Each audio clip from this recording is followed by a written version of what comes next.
فبأي آلاء ربكما تكذبان.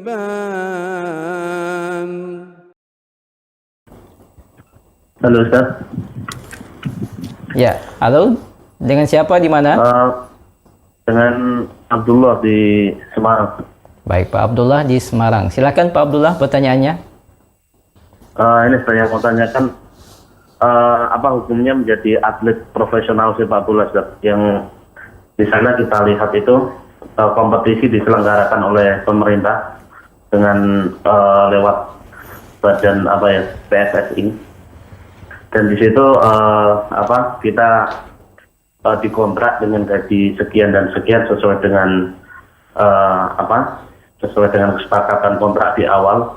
Dan di situ juga untuk istilahnya kayak terjadi resiko cedera atau sampai patah tulang juga, itu juga ditanggung oleh tim. Artinya di sini tim yang kita yang kita ikut kontrak di dalamnya itu dia bertanggung jawab atas keselamatan yang terjadi untuk kita waktu bermain di kompetisi sepak bola ini, karena kalau di sini kita kan kondisinya beda dengan misal kayak sepak bola tarkam. Kalau sepak bola tarkam itu kan dia membayar dulu uang di awal untuk dapat hadiah sekian itu. Kalau yang di sini itu kita profesional, itu yang diselenggarakan oleh pemerintah dan juga ditangani secara profesional gitu, Ustaz.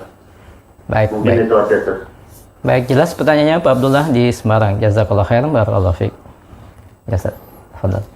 Ya, jadi pertama mungkin ada beberapa hal ya yang perlu saya jelaskan. Yang pertama, tren itu kita harus selalu membatasi diri ya, pada tren yang terjadi.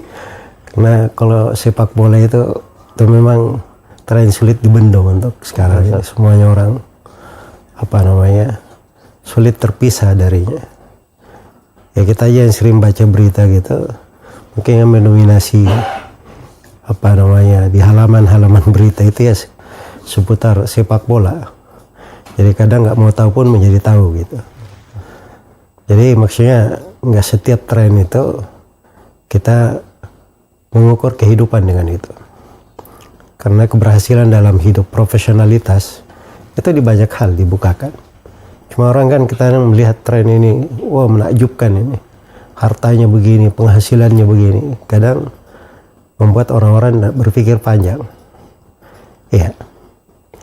Tidak berpikir panjang pada sesuatu yang mungkin di situ lebih cenderung kepada ranah hiburan ya.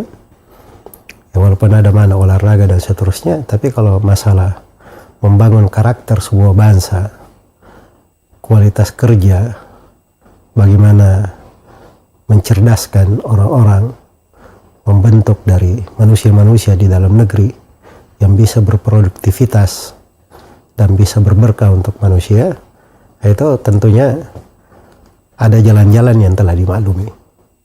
Iya. Dan kepada hal yang seperti itu akan lebih banyak dari kebaikan-kebaikannya. Itu sudut yang pertama. Kemudian sudut yang kedua, olahraga itu hukum asalnya mubah. Masuk ke dalam mubahat. Yang mubah itu dia menjadi makruh, menjadi haram, atau sebaliknya dianjurkan atau kadang diwajibkan. Itu tergantung apa yang membawanya ke sana. Kalau yang mubah itu membawanya kepada hal yang diharamkan, maka dia akan menjadi haram juga. Yang membawa kepada hal yang makruh menjadi hal yang makruh juga. Menjadi hal yang makruh juga.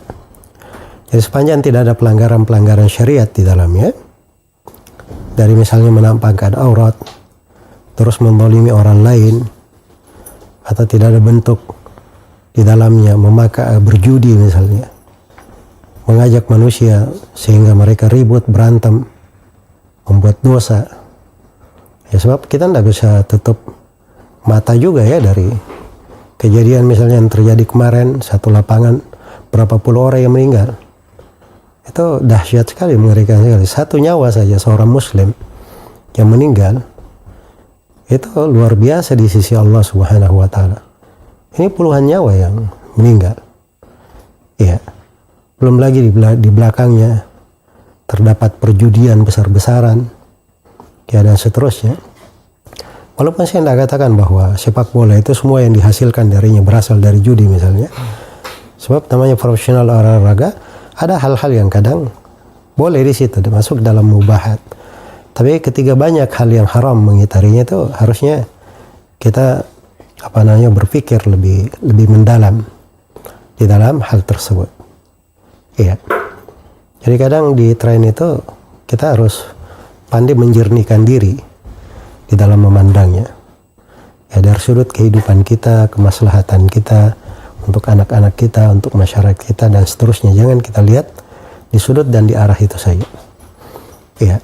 Adapun banyak hal yang diterangkan tadi oleh penanya, itu saya pikir hal-hal yang ada pembahasan rincian-rincian ya, kalau dibahas secara mendetail di ranah fikih pembahasan. Nah, secara global itu mungkin yang bisa saya terangkan. Wallahu ta'ala. Nah, Ustaz, barakallahu fiik.